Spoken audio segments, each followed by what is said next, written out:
ഇന്ത്യയിൽ നിന്നുള്ള 2 വാഹന കമ്പനികൾ സൗദിയിലേക്ക് എത്തുന്നു. വേൾഡ് വിസാർഡ് ഇന്നോവേഷൻസും മൊബിലിറ്റി കമ്പനിയുമാണ് സൗദിയിലേക്ക് എത്തുന്നത്. ഇലക്ട്രിക് വാഹനങ്ങളുടെ നിർമ്മാണ രംഗത്തായിരിക്കും ഇരു സ്ഥാപനങ്ങളും സൗദിയിൽ പ്രാധാന്യം നൽകുക. വേൾഡ് വിസാർഡ് ഇന്നോവേഷൻസും മൊബിലിറ്റി കമ്പനിയുമാണ് സൗദിയിലേക്ക് എത്തുന്നത്.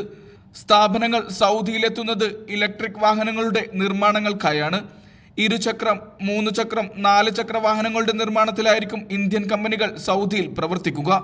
ഇലക്ട്രിക് കാറുകളുടെ വിവിധ പാർട്സുകൾ കൂട്ടിച്ചേർക്കുന്നതുമായി ബന്ധപ്പെട്ട പ്രവർത്തനങ്ങൾക്കായിരിക്കും ഒന്നാമത്തെ സ്ഥാപനം ശ്രദ്ധ കേന്ദ്രീകരിക്കുക. വിവിധ അസംബ്ലി പ്ലാന്റുകൾ ഇതിനായി സ്ഥാപിക്കും. ഇലക്ട്രിക് വാഹന സെല്ലുകൾ നിർമ്മിക്കുന്ന പ്രവർത്തനങ്ങൾ രണ്ടാമത്തെ സ്ഥാപനവും ഏറ്റെടുക്കും. വരും കാലങ്ങളിൽ ഇലക്ട്രിക് ബസ്സുകളുടെ നിർമ്മാണം കൂടി കമ്പനി പ്രവർത്തനങ്ങളിൽ ഉൾപ്പെടുത്താനും പദ്ധതിയുണ്ട്. ഇലക്ട്രിക് കാറുകളുടെ ഉപയോഗം പ്രോത്സാഹിപ്പിക്കുക, ആഗോള വ്യാപാരം വികസിപ്പിക്കുക തുടങ്ങിയ ലക്ഷ്യങ്ങളുടെ ഭാഗമായാണ് പദ്ധതി. Vishal Cherpulassery, media 1, Riyadh.